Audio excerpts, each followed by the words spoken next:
Speaking with Confidence, the podcast dedicated to helping you unlock the power of effective public speaking. I'm Tim Newman, a recovering college professor turned communication coach, and I'm thrilled to guide you on a journey to becoming a powerful communicator. I want to thank each and every one of you for your support. It truly means the world to me. If you have questions or if you want something covered on the podcast, just send me a message.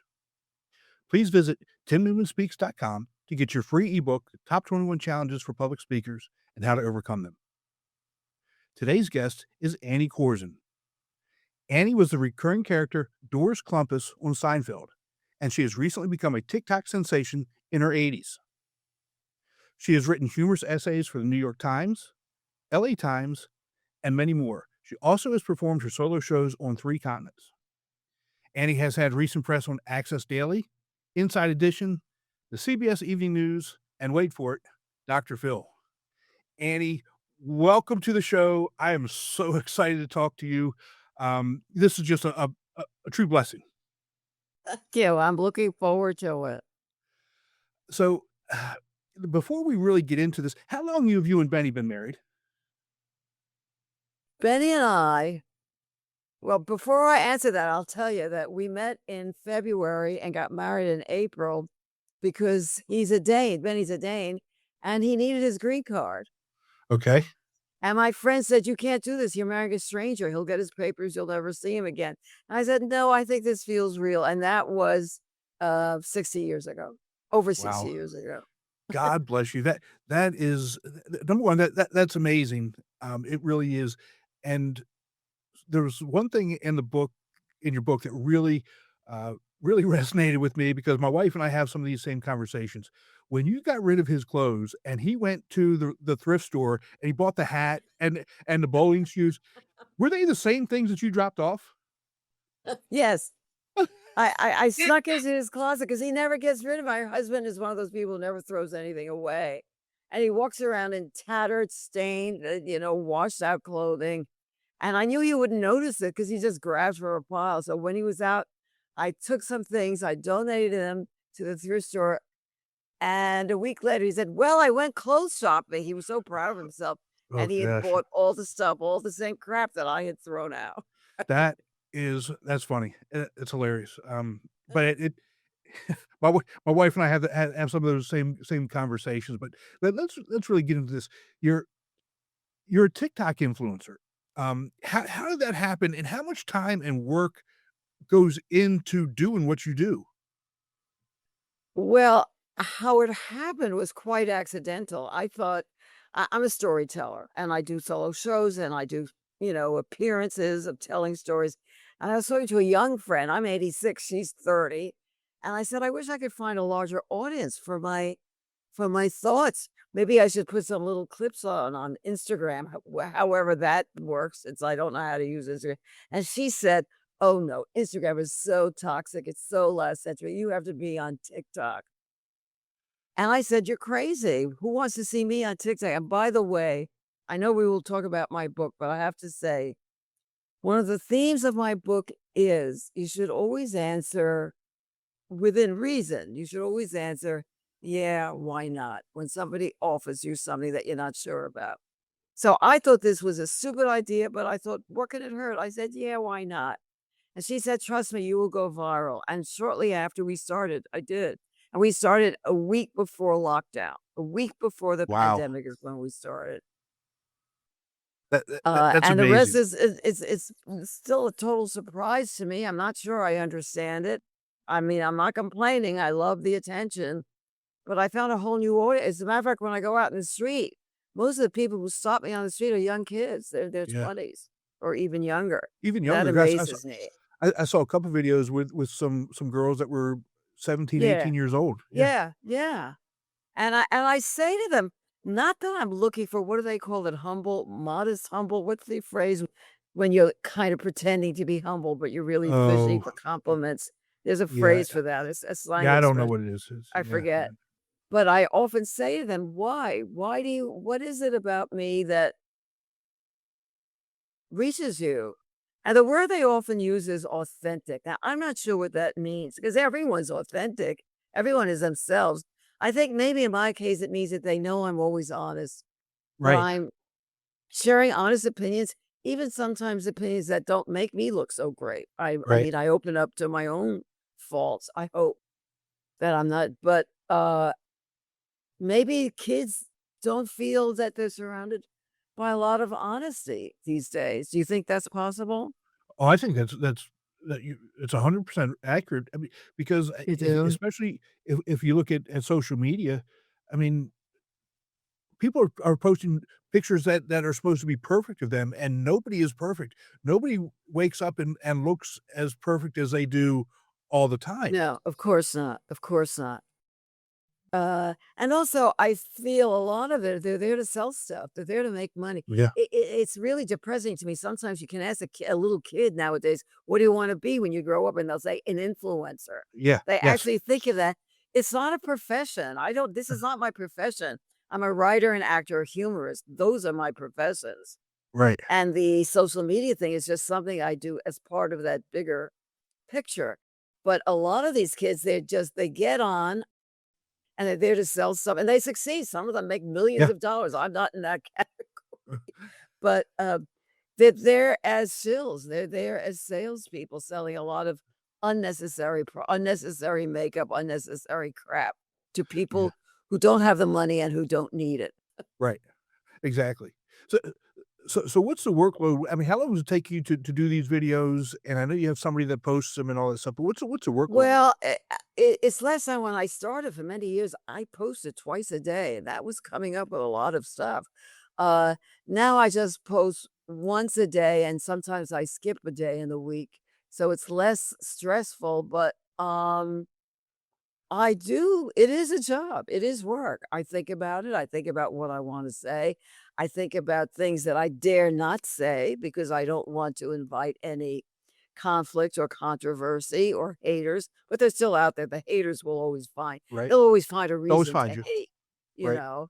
Um and and I have people helping me. I mean, my husband shoots them and I have somebody who helps with editing or suggesting stuff or dealing with the occasional brand offer from a company.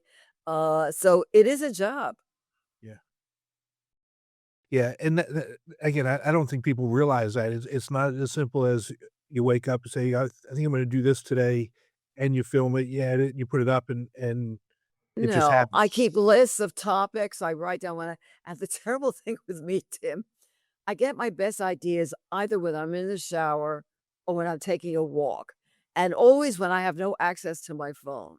So I get these great ideas. I come back, I go to my desk, and I blank. I can't remember what the genius idea was that I got. Eventually, they all come back, eventually, but it's very frustrating. I uh, but what's fun about it is I'm documenting my life basically. Yeah, So whatever I do, wherever I am, if I'm eating an interesting meal, if I'm at an interesting party, if I just watch an interesting TV show, I document it. I share my thoughts about it for good yeah, or bad. and then again, that's the authentic piece because it's good or bad, whatever it is. Yes. Occasionally, I don't like to be too critical. I don't want to, uh, I don't want to be nasty. I don't want to be too critical. I try and stay with things. I try mostly and talk about things that I like rather than things that I hate. Right. Uh, it Right. I don't wanna talk about a TV show I hate or a movie I hate. Mhm. I don't need to be mean. I don't want when people come Right. to me, I don't want them to come to a place of meanness, Exactly. And although it's I'm really very good at being mean is my specialty. That's really what I'm good at. I should maybe start another channel just for that part of me. That I the would enjoy. the mean channel. Oh boy. So you got into acting as when you were in your 30s. I Ha was have late. you I've been late with everything. I'm a late bloomer in every way. I mean, now I'm 86 and I wish I had the fun now and the activity now. I wish I'd had it when I was in my 40s or Right. 50s. So I just have to live to be 100 so that I can, keep growing. So maybe when I'm 100, I'll have the career that I should have had when I was 60. Well, but again, I think things happen for a reason. They happen when they're supposed to happen, and you take it as it come. And if you're in that mindset of again within reason saying yes, good things are going to happen. I think I mean, I don't know if I would agree that things happen for a reason. I can think of a lot of things that don't happen for a reason. We won't go into that. But, but I do think you're right in that, whatever happens, whenever it happens or doesn't happen, you have to use it and you still have to work at following your bliss. I've Right. always thought that I might be really funny and interesting. And I'll tell you something funny, Tim. I don't know if we talked about this or not. All my life, I have been criticized for being too talkative and too opinionated Yeah. and too blunt about my opinion, and I've always apologized for it. Also, as a woman, those are not attractive qualities. Traditionally, those are not attractive qualities in a woman. Right.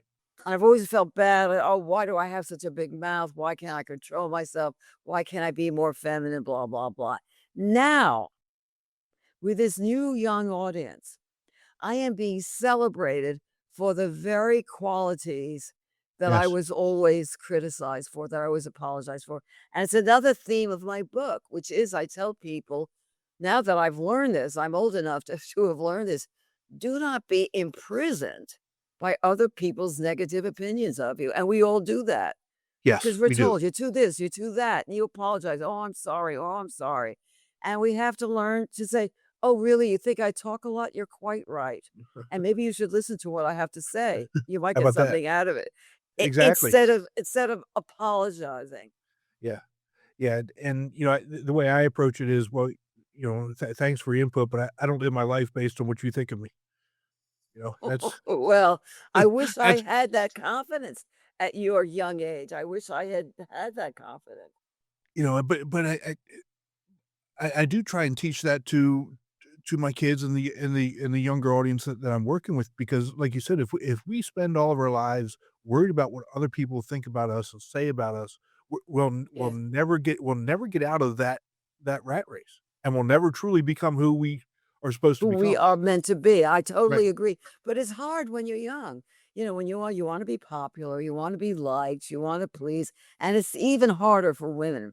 I Yeah. had an interesting conversation the other day. I had a doctor's appointment, and with my adult brain, for some reason, I went to the wrong doctor.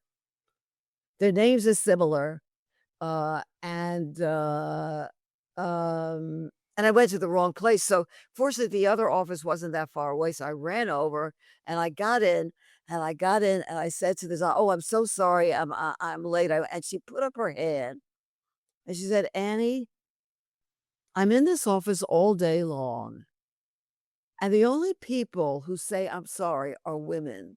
Men come late, men come unwashed, men come without a they men come forgetting the men never apologize. And I've decided in this law, I'm going to have a rule. Women cannot say, I'm sorry. Is that interesting? It is, it really is, and you I've never really noticed that, but you're probably right, um, but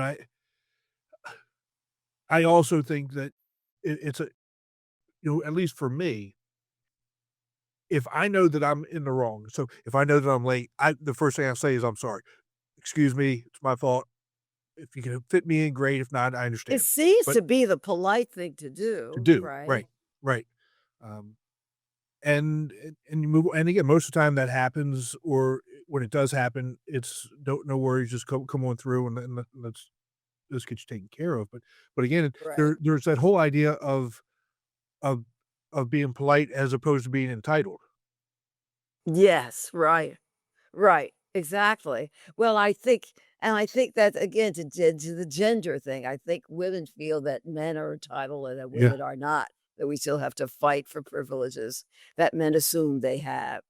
Right. Anyway, I don't know if you want to get into that, but um but uh but more than that, as kids kids when you're bringing up kids, another thing is about other people's opinions In Hollywood, I am considered unattractive.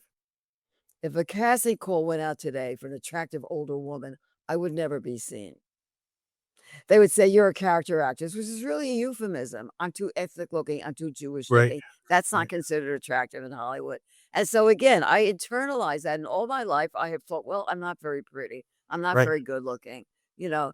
Now again, these same fans are telling me, "Oh, you're gorgeous. Oh, we love your Right. hair. We love your style. Oh, what's that lipstick? It looks so good on you. You're so beautiful." This is I'm in my 80s, Uh-huh. Tim. Yeah. This is the first time in my life that I am being told that I'm good looking. I have never heard this before. Well, if you remember when we talked a couple weeks ago, and you didn't realize that I was gonna be recording what it was, you said, "I don't look so good." I said, "Annie, you look beautiful." I mean, it's just you being you, and that's fine. And you said to me that, we have men have different, standards, and I think that's part of the issue. It's how we as society need to have that change in mindset. Stop worrying about all this other those other things, Right, and take people for who they are and how they show up on any given day. And how you show up right. today may be different than how you show up tomorrow, because you never know what's going on in your life. So just accept people as Absolutely. they come to you, so to speak. Absolutely. No, absolutely. I totally agree. So have you always been a good storyteller? I mean, your entire life, or was that something that you kind of learned I as think I you have. I think okay. part of it was that feeling that I wasn't pretty, so I better develop my personality. I've always liked making people laugh. I've always liked, and as they say, I'm a talker. I've always been a good Right. storyteller. So I always had that. I didn't realize, but you know how you take things for granted. Yeah. Also, how I always hung out with people who were also like me. I don't Right. hang out with quiet, restrained people. So I never thought it was anything special. It wasn't until recently that I realized, hey, I have a real gift here. I have Yeah. real something. As a matter of fact, in my book, can I talk about my book? Should I Yeah, show my book? absolutely. In my book, the book happens as a result of my TikTok popularity. The book is called The Book of Annie, Humor, Heart, and Chutzpah from an accidental influencer. And now I forgot the point I was going to make about in my book, I tell some that my book is a collection of stories, mostly fun, some a little more, as you say, a little more dramatic, a little more poignant. Uh, but I have been telling stories and writing stories for so long now that it's funny when I got the contract to write the book, I really just plagiarized for myself. I went back into my files and I found all these stories that I've been telling over the years and put them together.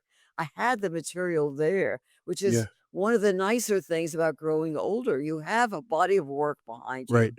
You've been doing something all your life. It's there. It doesn't die. It's not wasted. And all of a sudden, I had a book there.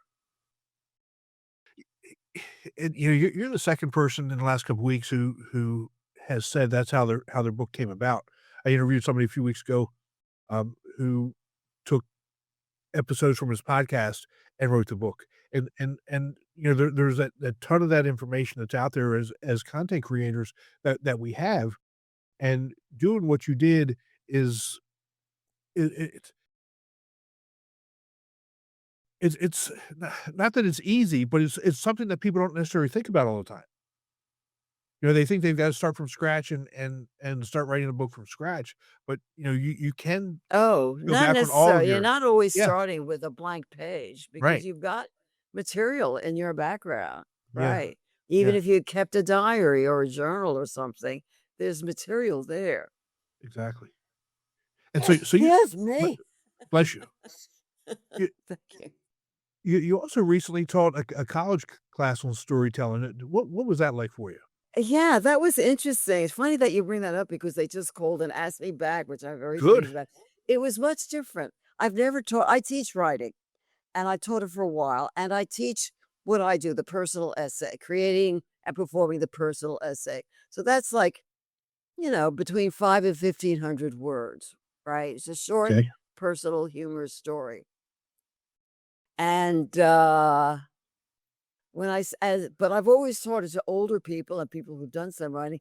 Teaching these college kids was different because number one, that generation, they're so addicted to their screens. Yeah. They're not used to just talking to Talking. people, to making Right. eye contact with an audience Oh and boy. telling a story to an audience. This was Right. a new thing for them. Um, Also, I gave what I thought was a very easy prompt. I said, "Okay, everybody get up and tell a story about how you survived." Now, these are the kids in their 20s, right? Right. How did you survive the worst thing that ever happened to you? And make it funny. Oh That was the gosh. prompt. Okay. They couldn't do it. They had no, and I figure at 20, they've experienced divorce or a death of a grandparent or a breakup of a romance. They must have experienced something painful in Traumatic. their lives, Right. right? They Right. couldn't. One kid got up and said, "Well, I had a crush on this girl, but then I heard she was homophobic, so I didn't like her anymore." That was the worst thing they could come up with. And then when I was talking to some of the other teachers about it afterwards, they said, "You have to remember that that generation went through high school in lockdown. Yeah. So they weren't bullied. They didn't get asked or not asked to prom. They didn't suffer at being not in the popular group. So in a way, not only did they miss a lot of good stuff, they also missed a lot of the painful stuff that makes you grow during Right. those formidable forming high school years. Right. Which helps you deal with a lot of things. Right. Dealing with painful things helps you get through life. Dealing with positive things helps you deal Absolutely. with getting through life. And it and part Not only that, but also I felt that I don't know how to explain it. I'm a big believer I'm a big believer in failure.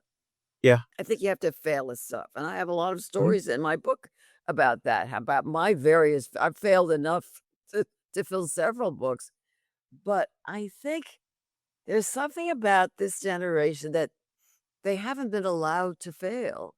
Right. If they fail, somebody says, "Oh, it's okay. We'll pass you anyway." In the class, "Oh, it's Uh, okay. You'll still get your birthday, even though you killed the cat." They say, "Oh, we're very disappointed," but I mean that I feel now. I maybe this makes me sound like an old fashioned fuddy duddy. I don't get the feeling that kids are being made to feel responsible for their behavior. And then if you become a person, a grown-up who's like that, that's not such a great thing to have a country of exactly. citizens who feel no responsibility For when anything. they mess up. Right. Right. It's okay. But I messed up, so it's okay. We're just gonna move on and never actually clean up the mess. Yeah, The mess just yeah, stays somebody there. else has to. Right. Clean it up. And Right. also, I always none of us trust politicians, but No. I would love someday to hear a politician say, "There's one big mistake I made while I was in office. There's one big Uh, mistake I made in my career. If I could undo it, I would." When have right. you ever heard any Never. of them say that? Never. Never. You They know? double down on it Yeah, and exactly. That's the right phrase. They double down on it, right? I did it and I'm proud and it wasn't so bad and it was a good, it's they infuriating. never admit to being human. Right. Right. The only people in the world never made a mistake are politicians. Right, right, You know? right. Oh, it's insane. Yeah, don't get me started on our politicians. No, we don't wanna go you know, there. don't wanna go there. We're gonna have a good time today. So so what actually makes a good storyteller? I think honesty, vulnerability, and, the big thing when I teach storytelling, what a lot of people don't understand is there's a difference between a humorous anecdote and a story. Right. And an anecdote is fun. I was on this plane. Oh, and I was sitting next to George Clooney, and he said this, and I said that. It was so great. That's a fun story. Everybody wants to hear it, but it's not. But it's an anecdote. The story version of that, I was on this plane. I was sitting next to George Clooney, and he said this, and then at the end, I realized afterwards that he had been just as scared of that turbulence as I was. And it was nice to know that I'm not alone in my fears, that no matter how rich and in other words, if you come to some conclusion Conclusion. at Right. the end of your journey, you learn something at the end. Yeah. So in all my stories, I learned some I was against my son's wedding, and at the end, I loved it. I thought I knew how to be the perfect mother. I was totally wrong. I messed up in every possible way, but I ended up learning something about that. So it's where the journey it's the I think Ira Glass calls it at the end, the moment of reflection at the end. Yeah. What did I get out of this? And then, of course, what is your audience gonna get out of it? How Exactly. is your audience gonna be inspired by Inspired your by it. journey? Yeah. Yeah. And I'm glad you said some of those things because as I was reading the book, there was a couple things that really, touched me. And one, I don't think that there was more than a page went by where you didn't talk about your family, whether it was Benny or your son or his your daughter-in-law or your grandson. And Right. for me, when I tell stories and I give presentations and those types of things, that's what I'm talking. I'm talking about me. I'm talking about my family. I'm talking about the things that happen in my life because those are the things that are important to me, right? And Right. I think there has to be another level of vulnerability to be able to bring your family into these stories because that really truly kind of opens up who we are as individuals, and the audience can get a better sense of who we actually are. I think that's very wise of you, and I think it is important. And a lot of times, how shall I say? I judge family. Again, we go back to politicians. I judge people on how they treat their family. Yeah. And also how they've been treated. It gives me some insight, into I heard a very interesting thing once, and I've kept it as a stand.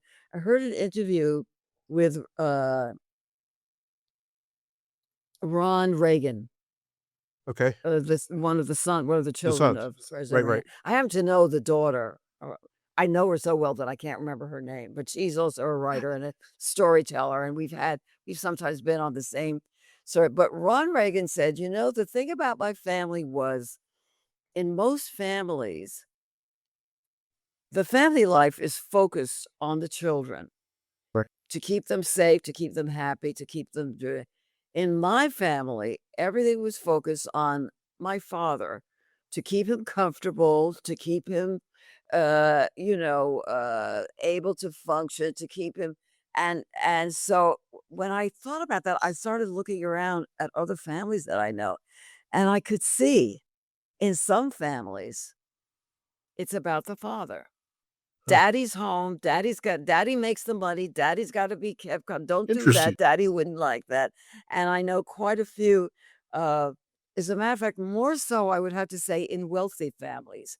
It's about the father and keeping him happy, keeping him comfortable, and in other, I would say, healthier families, it's about the children. That's kids.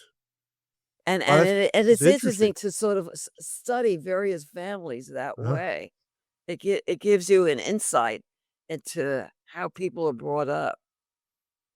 Yeah, I never really looked at it like that, and I think that does probably answer some questions, uh, that I have about other people, right? I mean, because Yeah, I think if yes. everybody just did it the way I did it, the world would be a much better place to begin with, so just start doing it the way Tim does it, and everything will be good.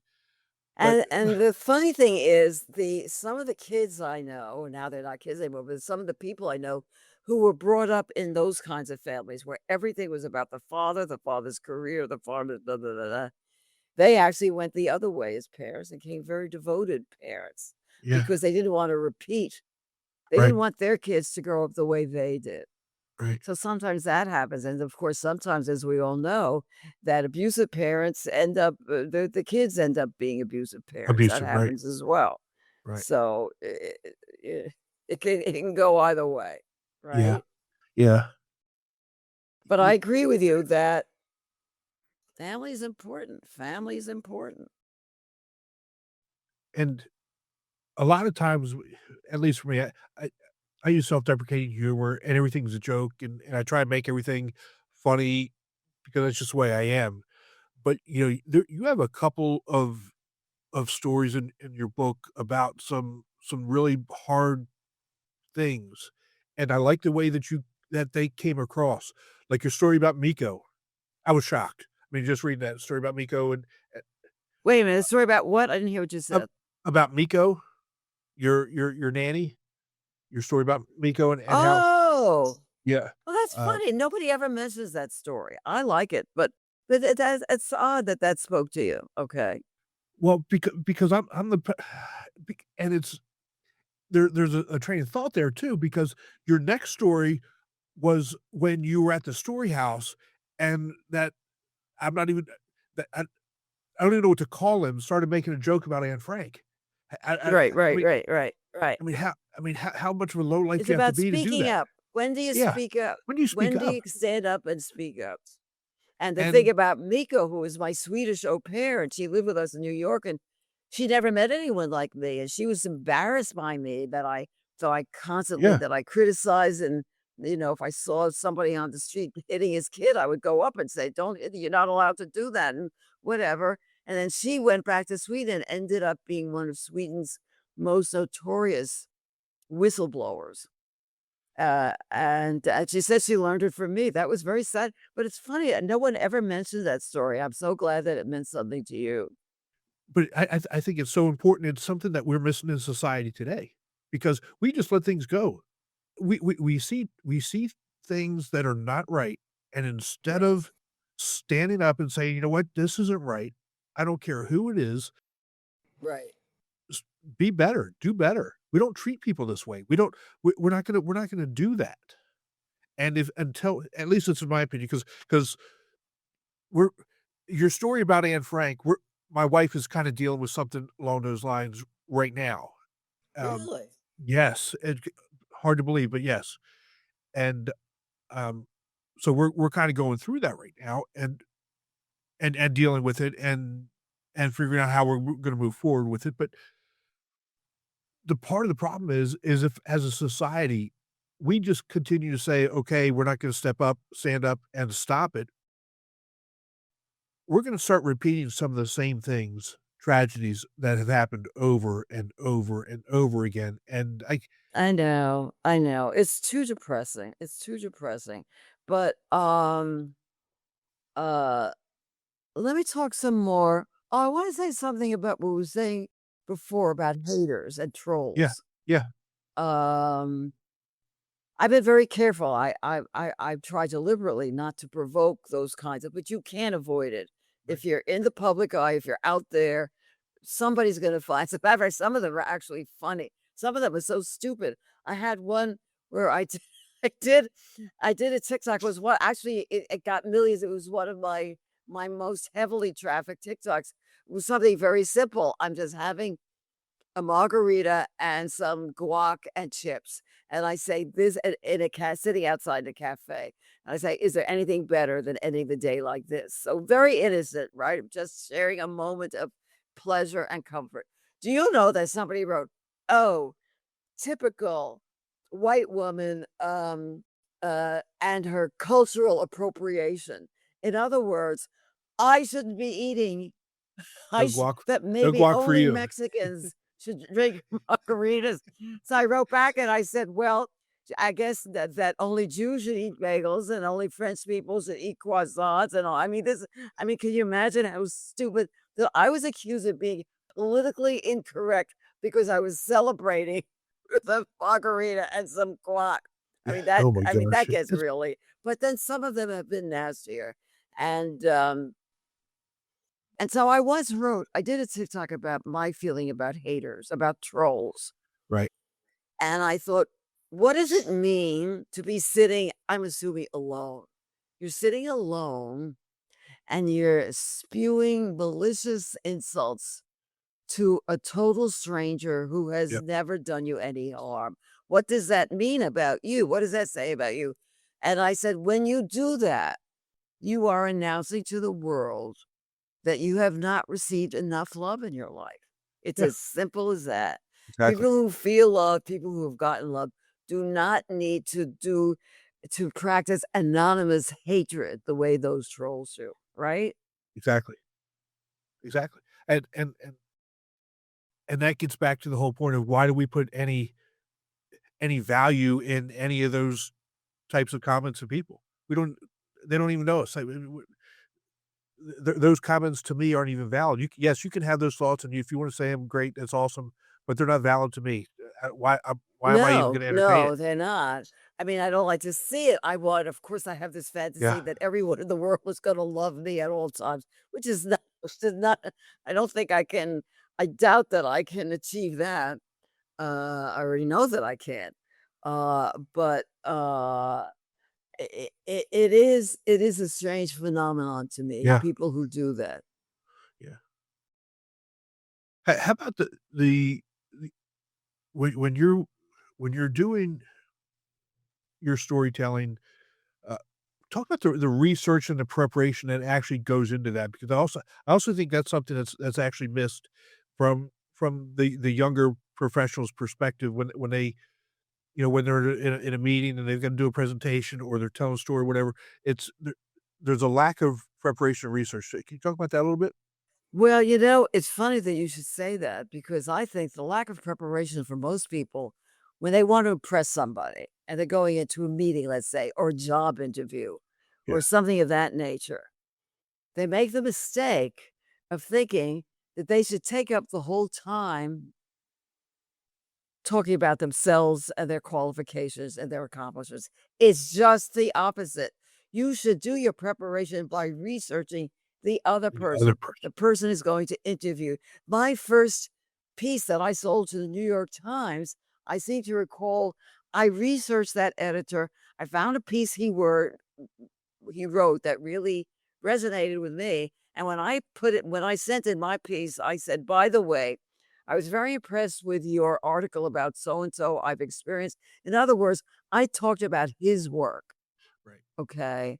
And I've done that. I've used that technique and not in a phony way. I don't mean just empty, you know, Yeah. flattery, but genuine respect and appreciation of the other person's accomplishments. Right. You're not there just to sell yourself. You're there to make a friend, to make a contact, to make the other person, to make a connection. I mean, literally to connect with the other person. And what better way to do that than to really know about them and what they've done and what you admire about them. And I think so many people miss that. They think they're going in to give a sales pitch about me, me, me. That's not the case. You look like you agree with that. I 100% agree with it. It's never about me. It's always about you. It's always about the audience. It's always about everything other than that. And um, You know? but I And also, it's like you're talking I mean, you're called speaking with confidence, yeah, and, it's like, let's say you have to give a speech, yeah, whether it's a wedding or a funeral or a graduation or something. Uh, I think people forget that's where the power of storytelling really comes in. yeah, So if you don't know how to give a speech, you don't know what to say about this person. Sometimes people say, "Oh, I have to speak at my brother's wedding. I'm not sure." I said, "It's simple. Tell the funniest story you can remember about him, and the sweetest story you can remember yeah, about him. Just those 2 things would give you enough material for a great wedding speech, yep. right? That's it. Yeah. So so my youngest daughter, and it's funny because worked in the wedding industry for a while, and I was she was in the wedding industry for a while, so she was a wedding planner and sold wedding dresses and that sort of thing. Oh, really? Yeah, and so at one point, she was selling wedding dresses where the taxes on the dress were over $1,000. That's how expensive these dresses were. And when she got married, so she's buttoned up, right? She's got it, you know, timelines, this, that, and the other thing. And she said, "Dad, you've got 4 minutes for your speech." And I said, "Let me tell you something. Let me tell you something, honey. I'm taking as much time as I want. I'm taking 35 minutes." And she What? Are you I serious? do. I no, I that's what I told her. I 5 minutes is what I took. Uh, I was just giving her a hard time, and I said, "They're gonna sit there and listen to me talk about you for 35 minutes. You're my Ah, youngest child." oh my It god. it it was hilarious. So, Yeah. but, it's 5 minutes is the perfect time yeah, for a speech, you yeah. know? How many times have we suffered through and oh, and then the cliches. I mean, every time, unfortunately, I'm going to more funerals now Yeah. than I would like to, but that's become a, and if I have to sit through one person say, and I know he's looking down on us, you don't know that. You don't know if someone's looking down. You don't know where they are, if they are, or if they're maybe looking up at it, and that one always get, I know he's looking down on us and enjoying it. I mean, He you he's probably know, in the back he's probably in the back of the room laughing at you is probably is what that they're doing. right? That's what I keep saying. I wanna be there for my funeral. I wanna plan it. I wanna plan the menu and the music, and I wanna hear the speeches. I wanna be there. Yeah, I saw a YouTube or whatever video or whatever, and it said if you wanna mess with your friends, when you die at your funeral, have one of your friends text people, "Thanks for coming," from your phone. That's really That is funny. funny. Isn't that funny? Oh, that That's is funny. that's a wild idea. I like that. But, funerals are done right, or nowadays they call them celebrations S of life. If they're Yeah, done right, they can be quite remarkable, quite right. wonderful, very moving, very satisfying.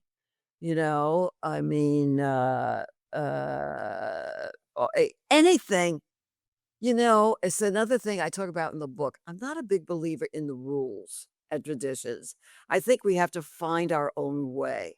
Right. And there's all kinds of ways to celebrate, for example, a wedding, and there's all kinds of ways to celebrate to mourn a loved one. Loss, right. And they don't have to follow the conventions. Exactly. You can do your own thing. You can be inventive and do what would make sense for that for the person who's not there anymore, or for the what's really important is, weddings are not for the dead. They're for, I mean, funerals. I always do that. Isn't that what would Freud say? I always mix up those two words, weddings and funerals. Oh my God. Um But that was one of the reasons one of my serious stories about my postpartum depression was because I didn't feel I was following the rules, and therefore I must have been a failure as a mother Right. Right. because I couldn't have natural childbirth and I couldn't breastfeed and all those things that we were told you had to Had do. to do. And if you didn't do them, your child would suffer for the rest of their lives. And it made me crazy. I was literally hospitalized for the first 3 or 4 months of my child's life because I felt I had failed. And I didn't have anyone to say to me, "Hey, do what works for you. You Exactly. can't breastfeed, as long as you love the baby, all of those other things don't matter." Right. Right. You're It's the love. And now, as a matter of fact, I am the world's best mother. I have the world's best relationship with my son. We're very close. Unfortunately, he lives on the other coast, but we talk at least 2 or 3 times a week. I have people, I don't understand it, getting back to family. I have people who never hear from their kids. "Oh, Well, yeah, then we you were wrong. talk, once a month, every couple of months." And I'm No, thinking, "What? no. That's not the way I live." See, I Uh, talk to both my kids pretty much every day. If I go 2 days without talking to them, that means yeah. either they're on vacation, they're off doing something or whatever, but we have, like, Yeah, scheduled time. if you want, it's an important connection, you wanna keep it going, and especially now that I have a grandchild, I wanna see what's going on with Mhm. him. Yeah, and Uh, with technology, with FaceTime and all these other things, you know, I yes, it's so I easy, see there's them so 2 or much 3. available. Yeah, yeah, yeah. Right, that's what we So do, we FaceTime. it's awesome. Um, and, so basically, what I talk about both on TikTok and in the Book of Annie, I'm Uh-huh. sitting in the Book of Annie, Humor, Heart, and Chutzpah from an accidental influencer. I talk about the subjects that I think are important, which means marriage, dating, family, career for women, Yeah, that life work balance, which is hard for women to achieve. Um, and then thrifting. Now, I didn't know, it's funny what we were saying before. If you're you and you do what you do, you don't know how that's going to reach the universe out there. I right. was brought up poor. I was brought up in a tenement in a 3-room railroad flat in the Bronx. And so all of my life, I have treated money with a lot of respect. I do not waste it. I do not spend it. Money is something. And so I've always been a thrifter, always. So I started writing about thrifting just because it's a subject of interest to me. I did not know that thrifting is a big new trend in our Yeah, society, it that is. people are shopping secondhand and people are going to yard sales and thrift stores and estate sales. I've always done that. I didn't know that now everyone is doing it. And so I have a lot of experience with that. And not only do I thrift, but I've actually made money by selling some of the treasures that I Yes. find. Uh, and I had and still have a little side business of that. I deal in um, my husband did rare books for a while, but I do vintage fashion and art and collectibles. And these are just things that I pick up for a couple of bucks somewhere. I know are worth a lot more. So anyway, I talk about that, but I did not know that it was a trend, that I was walking into a very popular Yeah. trend. Yeah. Uh, and it was kind of satisfying. Yeah. That is something that is Because again, it was that, something people made fun of me for. You right. know what I mean? Oh, people, my friends like, how could you wear clothing that someone else has worn? Doesn't bother me. I mean, Doesn't I bother me. wash it, Right. I clean it. Right. Uh, and now it's like, oh, how can you shop at how can you pay full price at a department store? It's like Exactly. that's the thing that's suspect. Exactly. Eh, exactly. So, if you think about it, anybody that's really 29 years old or younger either was not born yet or has no real recollection of what happened on September 11th, 2001.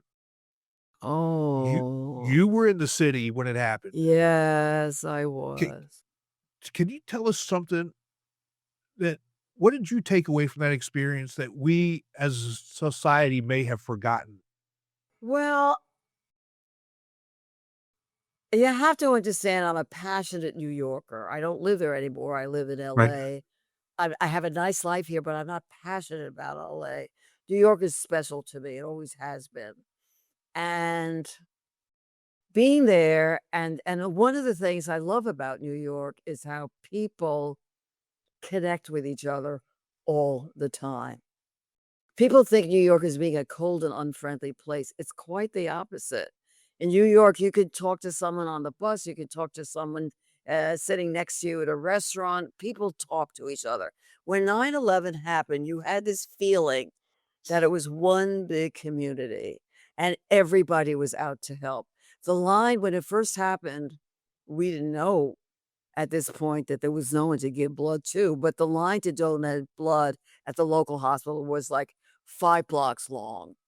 Everyone was on that line. Everyone was when everyone was all the cafes were filled, the restaurants were filled. People wanted to be together. If you were in at one point, I was in a coffee shop on the Upper West Side, and a bunch of, firemen walked in their uniforms. I can't talk about this without getting a little teary. Yeah. Everyone stood up. Everyone stood up and applauded. Everyone, I mean, there was just a feeling of, "We have to deal with this together." Together. And people Together. would call each other, no one was alone. People would call, a friend would call and say, "Hey, I'm making a chicken. You coming over?" I come over, there'd be 10 people there. People wanted to be together. And, it was very emotional, but it was funny. I was in New York because I had a booking. I was doing a solo show at Queens College, uh, and I was scheduled for a week after the event. Yeah. So the producer said, "We don't know what to do, if we should cancel. We'll cancel the evening show, we'll just do the matinee. We'll hope that people show up." Not only did they show up, we were so overbooked. We could have done the evening show and 3 more shows that because New Yorkers, when they suffer, they want to suffer together. They came to my show because they wanted to laugh and Right. forget, right? Uh, So it was just a lesson in I don't know what you would call that, civic what I was trying to think if it happened in Right. LA, would it be the same? It wouldn't be the same Would be the same. because of cars. In New York, you're on the subway. People would talk to each other on buses. They would talk to each other on the subway. And the word was it was kind of a code word if you would run into someone that you knew, which happens all the time in New York. You walk down the street or in the supermarket, you meet somebody from the neighborhood, uh, you would say, "Is everybody okay?" That was kind of the way of saying, "Have you been affected?" You Right. know? Oh, yeah. Oh, And God, I yeah. knew some people that were not okay. Okay. Yeah. Um, but it was a horrible time, but it was also very inspiring, and it also I am a snob, I am an intellectual snob, and until that time, I never thought much about it, but I didn't really have all that much respect for men in uniform. You know, if I had a daughter and she married a cop or a fireman, I don't think that would make me too happy. That changed because those guys ran towards the Right. disaster. I'm sorry. Yeah. I get a No, Andy, little it's and now every time I see one of them, a cop or a firefighter, something in me sends out a feeling of respect and yeah, gratitude. And they lost so much. They lost you their did. friends, they lost their colleagues. Yeah. You know, uh, I had friends who were, therapists, and they went around and volunteered time. They would go to the firehouses, police, precincts, and they would say, "Does anyone need to talk to me?" Yeah. You know, they would just do that. That's People just said, "Whatever I can do." I had a friend who went down and made sandwiches for so it was just that feeling of people. I guess other countries, they say that's what England was like during the Blitz. They always talk right. about that during the London Blitz where people Right. had to and you don't think of the I don't think of the English being that way, being Right. warm and fuzzy and No, not at all. making Right. connections with strangers, but they did. Now Why, I'm crying. I'm I'm gonna lose sorry. my I'm I'm sorry. You still a beautiful well, Annie, thank you so much for that, and I think that's a good place to end it. Where can people buy the book, and where can they find you? Oh, please, go on Amazon, it's the Book of Annie, they also have them, I think you can order them at Barnes& and Noble, and also I'm gonna ask all your I keep forgetting to ask this, because YouTube may not because TikTok may not continue, we never know, please, if people wanna hear what I have to say, go to YouTube. I now have a channel, I just started, it's Yeah. called Annie Korzen Videos, so please, please, please subscribe to Annie Korzen Videos on YouTube. It's a new venture, and you could hear more of my brilliant, witty Yeah, they're thoughts. some of them are just informational, some of them make me really are really funny, make me laugh, and they're great, and Andy, actually, that's where I've been watching your videos from is YouTube. So, Yes, it's if you're Annie getting Corson videos likes on or YouTube, and it's A Corson on TikTok. well, and I'll put all those links in the show notes. Annie, thank you Oh, so much great. Thank you for so today. much. I Oh, it I was really do great. I love appreciate it. talking to you, Tim. So, well, it's, I think we're kindred spirits. I So, do too. what you take care, and we'll talk again soon. Excellent. Be sure to visit speakingwithconfidencepodcast.com to get your free ebook, The Top 21 Challenges for Public Speakers and How to Overcome Them. You can also register for the Forming for Public Speaking course. Always remember, your voice has the power to change the world. We'll talk to you next time. Take care.